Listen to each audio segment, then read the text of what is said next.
rather than knowing when to pull the plug. They just continue to invest more and more into their business and unable to see that return.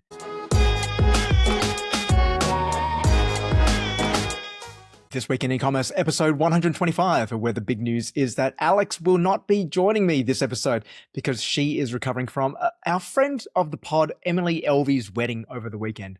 So you'll just have me today. But the other big news, which we are definitely going to be covering off, is Barbecues Galore, because it's part of a broader trend which we've been seeing for a while and appears to be picking up momentum, which is a lot of stress and distress happening in the retail sector at the moment. So before we dive into that, though, there's a lot of quickies which we're going to cover off. But the first one, which I'm going to cover off, is related to this, which is a report that business-related personal insolvencies are up 38% year on year. Now, this is a significant increase and does reflect the fact that a lot of directors are propping up their businesses with personal guarantees. Now, this is obviously a result of things not going according to plan, unable to finance things through the business, so relying on personal guarantees to be able to cover obligations for the business. And as this has ramped up, it's now led to a lot of personal insolvencies. And this is a really concerning trend because it shows that people are hanging in for too long. Rather than knowing when to pull the plug, they just continue to invest more and more into their business and unable to see that return. So this stress we're feeling is now not just affecting the business, but also founders and owners' own personal balance sheets. And that's just something you don't want to see in this industry, because you want to see people still be able to survive and not have their houses taken away from them if the business folds. That is provided you have the right tax structure in place. So this is one where we're going to be watching this one pretty closely as well. Hopefully that anyone listening to this podcast is not personally exposed to this extent. And if you are, please seek financial help for that, because you're not going to get it on this podcast. Now, the next quickie is that daily online shopping in the US is down 12%. Now, this is from a research group called Salsify, and this one was kind of alarming in the fact that it shows a pretty significant decline in online shopping. But when you read the details, it's not quite what it seems, because it's focusing on daily online shopping. That's down 12%. So you're not seeing people shop and buy as much anymore online. And I think a lot of e-commerce brands would be feeling that as well. On the flip side, though, there has been an increase by 11% in customers who are shopping in physical retail in the US. So this is up now to 69% of US consumers. In contrast, the decline in online has been through online marketplaces and retail websites, which saw while still seeing growth, it was much less compared to that. And the frequency of shopping has decreased as well. But the bigger one to look into is that social shopping via TikTok Shop and Instagram fell 12% in the US from 22% earlier. So that was previously at 22%, now sitting at 10% in the US. So really big declines there. So the takeaway from this is that while the frequency is down, people are still buying online, but it's really looking at why they're continuing to buy in store and why that's grown. And it's all about trust. It's because when they're on a website, they're not seeing the content, they're not seeing the size guides, they're not seeing the right information, which is helping them make that purchase decision online.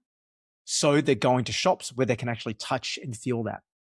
So the call out here for any online retailer is to really think about, do we actually have the right information presented on our website that our customer needs to be able to make an informed decision to buy my product now?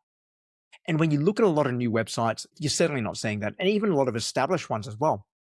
The size guides aren't correct. The measurements aren't there. The product specifications aren't fully fleshed out. There's a lot of gaps in that. And when you have those gaps, people then don't make that decision to buy. They trust it less. So really think about where the gaps are in your product details. And then the final quickie of today is that December and Valentine's Day spending was both down. Now, household spending overall did dip in December. It was propped up a little bit by an increase in new car sales, interestingly enough, but still a decline there. But then more recently as well, in an article on Inside Retail, Valentine's Day failed to deliver the usual discretionary spending bump because people were spending less. Now, this wasn't necessarily about frequency of purchase and the volume of purchases, because people were still buying, but they were buying cheaper things, rather than buying a $300-400 jewelry. Instead, they were choosing to buy flowers, chocolates, which does reflect that consumers are just much more cautious now. And we are really thinking about what we're spending our money on. And in the case of Q4, we also saw that people were bringing forward their spend into peak through October and November rather than saving it and spending it in December. And that's a trend we talked about before as well. But the other interesting thing as well is that discounting actually slowed down in December as well. So there were actually less discounts or smaller discounts than what had previously been provided, which again reflects that we're now bringing the biggest discount we're offering each year into that peak period, and Boxing Day and December in general have much lower discounts attached to that. Okay, moving into the deep dives, and this is where the real meat is for this episode, because like I said at the top of the call, it is about barbecues galore. And when you look at most of the reports on Barbecues Galore, they are talking about the fact that they've entered voluntary administration and receivership last week. And 68 company-owned stores have been affected, as well as 27 franchise stores, and roughly about 500 staff overall. Now, a lot of this is talking about the fact that liquidity and the structural cost issues are what's driving this, and that's no doubt about that. That was the reason why they've been on the market for a while. Gift cards have been devalued so that for every dollar you're spending on a gift card, you need to spend $2 on that, which is a classic move when a business is in distress and they're in administration. And in the meantime, the stores are going to continue to trade as well while the group explores a sale or a restructure. And this is the bit where it gets interesting, that even though there is a liquidity and structural cost issue, you have to look at the fact that Barbecues Galore was actually only acquired in December by Gordon Brothers, which is a US-based turnaround and asset restructuring specialist. Now, when you look at Gordon Brothers, their focus is on buying distressed retail, monetizing those assets, and fixing the balance sheet. So this wasn't the typical, founder exit or a PE deal where someone's coming in with rose-tinted glasses. This is actually a really calculated strip down of a distressed asset. And tipping it into voluntary administration was not we failed and we couldn't make it work. It was a move which was made intentionally from the moment when they bought it. No company is going to buy an asset and then in 2 months' time tip it into administration. Generally not anyway. What they're actually doing is, how do we actually strip back this asset for only its core components and then get rid of the rest? Because voluntary administration actually gives you a lot of leverage. And this is a smart thing, which Gordon Brothers are doing right now. They've got a lot of these legacy stores with long-term leases and a lot of issues with inventory as well. So there's also a lot of uncertainty around their category when they've been eroded by the likes of Bunnings, who are also selling barbecue products as well, and fewer people buying the really high-end barbecue as well. So part of this is that, how do we quickly turn around this business? And the fastest way to do that is to enter voluntary administration, where the administrators have now taken control of the company and they're going to decide what's the best way forward for this. And the number one thing they're going to look at immediately is, well, which stores can we shut down? Which leases can we get out of? How do we pay our creditors cents on the dollar instead of a dollar? And all these things mean that they can strip the company right back, get out a lot of long-term bad debt, and essentially relaunch this. Now, what they relaunch it as, who knows? But it's a playbook we've seen before, such as with Jeans West, like we talked about a couple of episodes ago, where they've now relaunched after going into voluntary administration as an online-only store.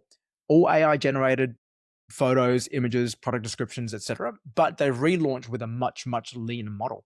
And I dare say this is what Gordon Brothers are going to be doing now. They're going to be looking at, how do we get rid of the baggage which comes with buying Barbecues Galore, and how do we then relaunch it? Because when you look at it, it's actually still a valuable brand. They are still seen as the premier barbecue store nationally. They do have a lot of goodwill in terms of the products they offer, the service they offer. So how do they keep that while getting rid of the rest? So it's really a form of triage capitalism, where you can cut costs without having to reinvest into the brand and sink it some more. And I think this is a model which we're going to be seeing a lot more of as well, where brands are going to be able to survive, but they're going to need to be able to remove a lot of this cost from them to be able to have a much leaner model. So you're going to see some stores close. You'll probably see more of a focus online and a leaner assortment of products, but that's part of the plan. So what I'm curious about now is what other brands are we going to see follow this process? What other previously strong brands in the market, which may be undergoing a little bit of tough times at the moment, are going to be acquisition targets for these private equity firms or these firms who are going to come in, figure out what can we cut and how do we relaunch it as a better model? Okay, moving into our second deep dive is about Hermès. Now, Hermès is one of the luxury brands which everyone knows about. They're famous for the Birkin bag. They're famous for so much, and they've been around for centuries. But like a lot of luxury brands, they have found it challenging over the last couple of years as consumer confidence has declined. People are looking to trade down, and that luxury market is starting to think twice about what they're purchasing. Also, as well, don't forget all the scandals as well around luxury goods not necessarily being made where people think they're being made. But while their peers like LVMH and Kering have continued to struggle and seeing decline in their revenue and their market share and their market capitalization, Hermès have actually seen quite significant growth. Their growth is actually up 12% year on year, which is pretty significant for Q4. And their share price is also up 36% over the last 3 years. And this is significant because Hermès have done this not by expanding, but by doubling down on what makes them special. And that's a really cool thing about this story, where they've actually seen fairly significant increases in the sales of their flagship Birkin bag, which a lot of you who listen to this podcast would know isn't something you can just walk into a store and buy. You actually need to build the history as a Hermès customer in order to be able to buy this. So they're getting new customers to come in and buy more and more of their other products in order to graduate and be allowed to buy the Birkin. So that exclusivity, that scarcity is something which is really, really working for them as well. And they haven't expanded into a lot of different categories as well. They've really stuck to their knitting about who they are. They're one of the few luxury brands who hasn't tried to rebrand as being a more modern brand with a sans serif font and all this other garbage, but double down on their heritage as well. And by doing this, having this really singular focus on being a luxury house, the world's heritage luxury house with a focus on great craftsmanship, the brand history, and signature products, they've been able to grow demand for their products in a really tough market right now. So it's this discipline around creating this manufactured scarcity has allowed them to actually grow their brand rather than trying to force scale by launching into a lot of different categories. So the lesson for a lot of you listening today is, how do you then take that learning and focus on what makes your brand special? And this is something which a lot of the brands who I work with hear me talk about all the time, where it's about why would people choose to buy you over your next best fit competitor? And figure out what that is and lean hard into that, because that's what Hermès have done. They've lent hard into what makes them so special in the market, and it's allowed them to beat forecasts and beat expectations for retail right now, particularly in probably one of the most challenging categories, which is that high-end luxury retail as well. So on that note, we're going to wrap it up. Keep this episode really tight, short, sharp, sweet, and shiny, because I do have a plane to catch right now. In the meantime, keep innovating, keep growing, and keep selling, and we'll be back with you next week.